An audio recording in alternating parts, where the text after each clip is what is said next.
This is Erica Mckinney on January 29, 2013. Erica, tell the people what program you're studying and what you plan to do with your degree. I'm currently in my last semester of my master's program at Marquette. I'm getting an MS in clinical mental health with a specialization in addictions. And my goal is to go on to a doctoral program and study counseling psychology. Nice. How many black people are in your program at Marquette? None, just me. No black men, no black women? No, just me. Do you always notice the difference? Yeah, definitely. I notice it like when I'm sitting in class. I notice it when I'm walking through the hallways. I notice how people kind of look at me, like if I'm going to the bathroom. It's very noticeable, and other people notice it too. How do your classmates respond to you? It's a very passive-aggressive relationship. I think when I first got into the program, we were all really excited to be there. So we had this idea of kind of like being friends with everybody and really supporting each other. But once we realized how competitive Marquette is, how competitive the program is, how competitive it is to get an internship, that's when we kind of started breaking apart. And like our interpersonal relationships with each other started falling apart. And now I kind of just feel like I'm kind of ostracized from the rest of the group. So that's kind of been my experience for the last about year and a half. How does that affect you, really? It was like this ongoing process, honestly. I was at the point where I was like, I hate all of them. And then I kind of like didn't know what I was doing wrong. So I would try to figure out what I needed to do to kind of adapt to fit in with the group. Then I kind of went through this like, well, I'm gonna do what I want to do, and now I'm kind of at the point where I've learned that I have to learn how to play a role to make sure that I'm getting the best education that I can, that I get the best recommendations that I can from professors, and just kind of going about my business. So learning how to not internalize stuff has definitely been like the lesson that I've learned from being in this program. Okay. That's deep. Yeah. So taking that experience that you had with Marquette and your program there, and then going back into the black community, what do you think about the light skin versus dark skin debate? I mean, it honestly is heartbreaking. Because like I said, I've learned how to not internalize stuff, but I think within the black community, we've been taught to internalize everything. So we should always step back and do some self-reflection and figure out, what it is about us.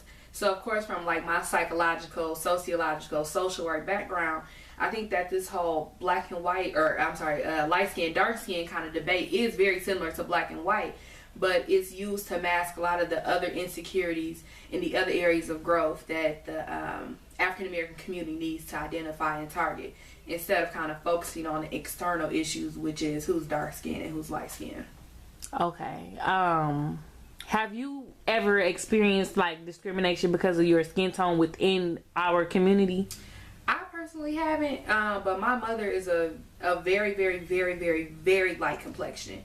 And she was born in 1968, and she was born here in Milwaukee. And she would just kind of talk to me about like what her experiences were with girls picking on her.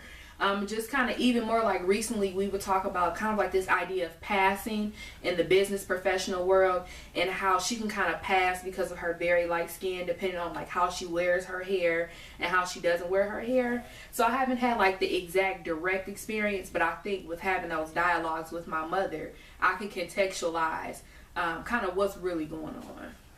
That's deep. I know a lot back in her time, or shortly before her time, a lot of light-skinned people used to pass into white society and everything, not just work, but just completely leave the black community behind.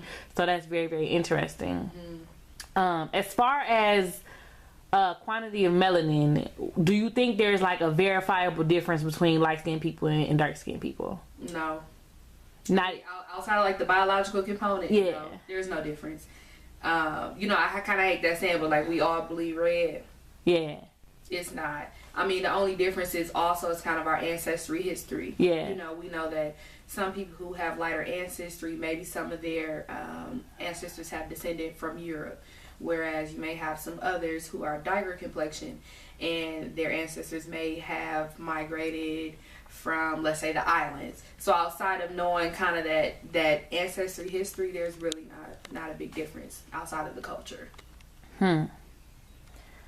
So, okay, psychologically speaking, do you think that society has placed planted in each skin tone, we'll say, we use skin tone's mind that there's a difference between the two? Like how in our community, in our splits, we, like, dark-skinned girls can say, you know, light-skinned women are crazy, light-skinned niggas are pretty boys, or, you know, dark-skinned girls, I don't know. I just know, as a dark-skinned woman, I hear a lot, you're cute for a dark-skinned woman, which to me is one of the greatest insults you can get as a woman.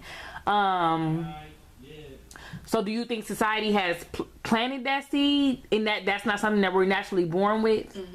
I think it is. I mean, it has a lot of historical context too. When you go back to slavery, you know, if you had a lighter complexion, you were closer to the house.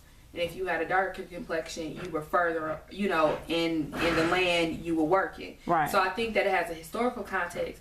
But what I continue to think about, and actually really disgusts me, is a lot of times on Twitter you will see this. Yeah. You'll see this light-skinned man slander. Or I can think of like a particular guy that I follow on Twitter. He always talks about how he would never date a dark-skinned woman, and he has like this whole list of reasons. And realistically, okay, you know, you can have your preference. Everyone's granted that. Right. Well, you should never put down another. Exactly. And that's what I have an issue with.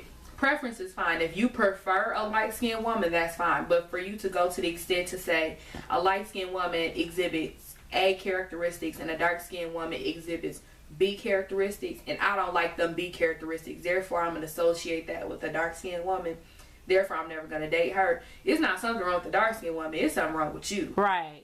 My skin is not making me be bitchy or whatever the stereotypes they place on. Asshole right now that I'm being a bitch. Makes perfect sense. While we're on the topic, those are my only 3 questions for the light skin versus dark skin debate. But what do you think about this epidemic of black men dating white women? You know what?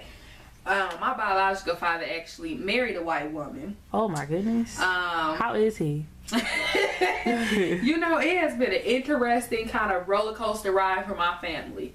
My grandmother, God rest her soul, her birthday was yesterday. I remember when he brought this white woman to her house. Ooh. And she grew up in Mississippi. She was born in 1928. Oh my goodness. She came up here, you know, during the Great Migration. She worked in Chicago, and then her and my grandfather came to Milwaukee, and they established themselves. And the first thing she said was, "What the hell are you doing bringing a white woman in my house?" She couldn't understand it. And she had never accepted this woman. You know, my biological father had 2 children with her. She accepted the children. Right. But as far as accepting a woman, not too much. You know, my grandmother has passed, and my biological father has since divorced this woman. Okay. And it's just interesting to hear him talk about her, because he'd be like, you know, she just that crazy white, and then fill in whatever noun, verb, or adjective you want to give. Right. And I'm just like, wow, you know, it's crazy how, you know, 11, 12 years done went past, and now you've changed how you felt about her. And when you always said, like, it never had anything to do with race, but now race always comes up. And I mean, as far as for me, whatever floats your boat. But I think once again, it kind of goes back to this preference thing. If you prefer white women, then prefer them. And stay over there. Do you think that there's a psychological connection though? Like, you know how back in the day it used to be a crime for a black man to look at a white woman. Do you think that that taboo effect kind of kicked in, and now it's like the hottest thing? Because I saw a tweet today, and it made me laugh, of a white woman saying, "I don't think black women are jealous of white women. They just know that we're better." Whoa. So a bold statement. It was very bold, and I wrote LMAO, evidence I need it, you know. Yeah. But do you think that it's more so an imagined thing? Because I'm not seeing no real reason for niggas to be climbing over the fence like that. No, not at all. And, you know, it's kind of funny that you said that too, because I've been watching the game on Netflix lately. Yeah. And so, you know, kind of this how they would talk about Kelly and her characteristics and why Jason was with her because she was a white woman. And I mean, I've like seen a lot of the blogs too, you know, they kind of characterize white women as submissive, passive, you know, they really go with the flow. They don't have their own backbone. And then when you think about it, a lot of African American men have been dehumanized historically, presently, currently, and probably in the future. And if they don't have their own backbone, I mean, can they really kind of handle being with a woman who has her own? Not saying that all African American women have a backbone, but when you make such a bold statement as such, that I only will be with a white woman because she doesn't talk back. I will only be with a white woman because she don't got her sister girl thing going on. I'm only with a white woman because, and you're saying the opposite of what a black woman is. I'll start thinking, well, maybe you're the opposite of what a black man should be. Ooh, that is just a thought. Where we're going to end this. Thank you.